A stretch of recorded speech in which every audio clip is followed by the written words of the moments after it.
Baik, selamat pagi anak-anak ibu. Oke, pada semangat untuk memulai pembelajaran hari ini, ya harus semangat biar pembelajaran kita berjalan dengan baik. Oke, nah sebelum pembelajaran dimulai, marilah kita berdoa menurut agama dan kepercayaan kita masing-masing. Berdoa dimulai. Amin. Berdoa selesai. Nah, hari ini apakah ada yang tidak hadir? Hadir semua ya. Bagus. Beri tepuk tangan untuk semuanya.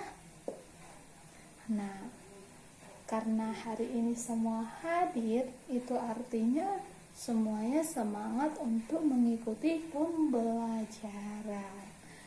Oke? Ketua kelas, Ibu pertemuan kemarin telah memberikan PR atau tugas di rumah. Semua mengerjakan? Wah, ada yang tidak mengerjakan, silakan ketua kelas suruh anggota kelasnya untuk mengumpulkan tugasnya ke depan ke meja ibu sekarang. Oke, ibu lihat dulu ya, ini udah berapa orang, jumlah kita ada 22 orang yang mengumpulkan 20 orang. Ada 2 orang yang tidak mengumpulkan. Siapa yang tidak mengumpulkan, tunjuk tangan. Jujur. Ayo ngaku siapa yang tidak mengerjakan tugasnya sebelum ibu periksain satu-satu namanya. Nah, Ani, kenapa Ani tidak mengerjakan tugasnya? Oke, lain kali tidak boleh ya tugasnya tidak dikerjakan. Untuk yang lain gak boleh dicontoh seperti Ani. Kata Ani, dia lupa mengerjakan tugasnya. Kenapa lupa? Karena bermain. Nah, di rumah harus dikerjakan tugasnya, jangan seperti Ani. Untuk Ani dikerjakan kembali tugasnya dan nanti ibu tambahi lagi 5 soal lagi. Itu konsekuensinya jika tidak mengerjakan dengan tepat waktu. Boleh dipahami semua, jangan mengulangi seperti yang Ani berikan. Untuk yang sudah mengumpul, beri tepuk tangan. Good, kalian mengerjakannya dengan baik, berarti kalian ada keinginan untuk mengerjakannya dan mengingat bahwa tugas itu dikumpulkan pada hari ini.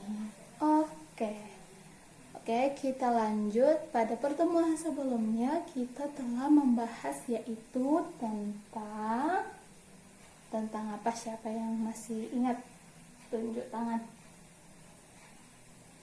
Gak ada yang mau tunjuk tangan, jadi ibu yang nunjuk ya, nunjuk namanya. Ayo, yang barisan paling depan, Ani. Ayo, Ani. Biarpun Ani tadi kan belum ngerjakan, mana tahu Ani masih mengingat pembelajaran minggu lalu. Iya, beri tepuk tangan kepada Ani. Nah, dibilang Ani, pembelajaran minggu yang lalu kita membahas tentang sifat-sifat benda. Oke, ibu tanya kembali, sifat-sifat benda terdiri atas apa aja ya? Yang mengerjakan ya Doni. Nah, apa Doni? Ya benar, beri tepuk tangan kepada Doni. Ya, sifat-sifat benda terdiri atas 3, yaitu benda padat, benda cair, dan benda gas. Oke, ibu tanya lagi, contoh dari benda padat. Ayo, yang bisa. Oke, silakan Rebecca. Iya, benar sekali. Beri tepuk tangan kepada Rebecca. Nah, contoh dari benda padat yang dibilang Rebecca adalah meja, kursi, dan papan tulis. Nah, jadi untuk semuanya masih ingat ya pembelajaran untuk minggu yang lalu. Nah, untuk hari ini kita akan belajar yang namanya perubahan wujud benda. Oke, silakan. Mari kita lihat. Kita buka buku paketnya. Semua bawa buku paket. Siapa yang tidak bawa buku paket? Tidak ada ya, semua bawa buku paket. Buka buku paketnya, keluarkan buku tulisnya dan pensilnya. Oke, kita buka pada halaman 17. Nah, pada halaman 17 yaitu perubahan wujud benda. Nah, yang pertama benda padat ke benda cair. Contoh yang sering kita lihat di setiap hari atau tanpa kita sadari atau tanpa anak-anak sadari bahwa itu merupakan perubahan wujud benda, yaitu ketika kalian memakan es krim. Nah, lama kelamaan es krim ini mencair. Nah, meleleh dia karena adanya panas, suhu panas, maka benda padat akan berubah wujud menjadi benda cair. Boleh dipahami? Nah, contoh kedua yaitu ketika kalau misalnya kalian pernah nih memasak atau kita buat itu misalnya coklat, kita panasi tuh di api yang menyala.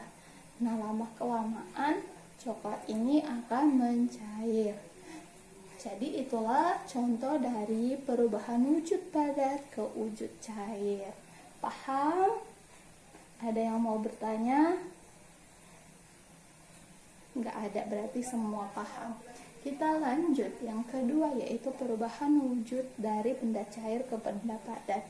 Nah, contohnya itu kalian pernah nggak di rumah buat es batu? Nah, ibu mau tanya, kenapa sih? Kan dia tadi awalnya kalian buat dia kan air minum tuh, lalu kalian masukkan ke dalam freezer. Nah, dia akan berubah wujud menjadi es batu, dia akan jadi keras. Nah, hal itu perubahan wujud itu siapa yang tahu? Gak ada yang tahu? Oke, kita jelaskan. Ibu jelaskan ya. Diperhatikan dan didengar. Nah, karena air dimasukkan ke dalam freezer, kan suhu di dalam freezer itu suhunya dingin. Maka beberapa jam kemudian air tersebut akan berubah wujudnya menjadi benda padat, dia akan berubah menjadi es batu. Nah, dari kesimpulannya maka air tersebut berubah menjadi es batu, terjadilah perubahan wujud benda cair ke benda padat. Oke, paham? Oke, kita lanjut. Kita buka buku kita, itu ada pada halaman 19. Nah, di sini ibu mau semuanya dibagi kelompok. Nah, kita ada jumlahnya 22 orang. Satu kelompok itu terdiri atas 4 orang. Boleh? Oke. Nah, masing-masing kelompok nanti akan membahas sesuai materi dan akan kita diskusikan bersama. Wah, ini kenapa ada ini yang ribut nih? Waktu ibu menjelaskan kenapa Dani di situ berbicara dengan Ona, kenapa? Ayo maju ke depan, maju. Nah, contoh seperti ini tidak baik ya. Ketika gurunya menjelaskan, maka anak-anak semua harus memperhatikan. Nah, kalau kayak gini terjadi keributan, maka temannya yang lain juga terganggu. Nah, ibu tanya, tadi ibu udah menjelaskan nih perubahan wujud kepada Dani dan Ona. Ibu tanya, jadi Kalau misalnya Dani nih memasak air dalam air mendidih, apa yang terjadi perubahannya? Dia akan mendidih. Ayo. Nah, tidak bisa ya dijawab oleh Dani dan Nona. Lain kali kalau gurunya berbicara, kalau ibu berbicara, tidak cuma ibu, guru yang lain juga dihormati, dihargai. Boleh? Jangan diulangi. Duduk ke tempat duduk Emma. Silakan. Ya, kalau hal seperti itu tidak boleh ya anak-anak, karena mengganggu proses pembelajaran. Oke, silakan didiskusikan bersama kelompoknya.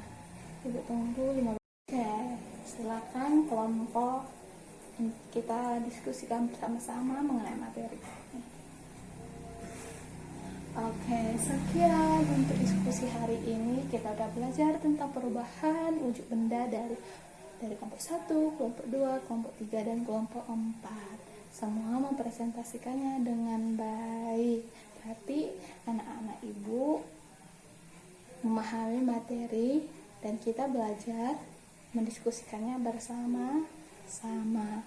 Baik, kita akhiri pembelajaran kita hari ini tentang perubahan wujud benda. Ibu akan memberikan latihan soal dikerjakan di rumah pada halaman 25. Silahkan dikerjakan, itu ada 5 soal, 5 pertanyaan. Dikerjakan di buku PR-nya. Ibu periksa untuk pertemuan selanjutnya. Jangan ada lagi seperti yang 2 orang tadi, yaitu Ani dan Rani tidak mengerjakan tugas. Nanti siapa yang tidak mengerjakan tugas akan ada konsekuensinya, akan ada hukumannya yang ibu berikan. Jadi harap untuk semuanya dikerjakan tugasnya. Jangan lupa dikerjakan tugasnya. Oke? Untuk menutup pembelajaran hari ini, kita tutup dengan berdoa. Silakan kepala kelas pimpin doanya. Amin. Doa selesai, kembali ke rumahnya masing-masing. Ingat sekali lagi bahwa di rumah dibaca bukunya, dikerjain tugasnya. Oke? Sekian.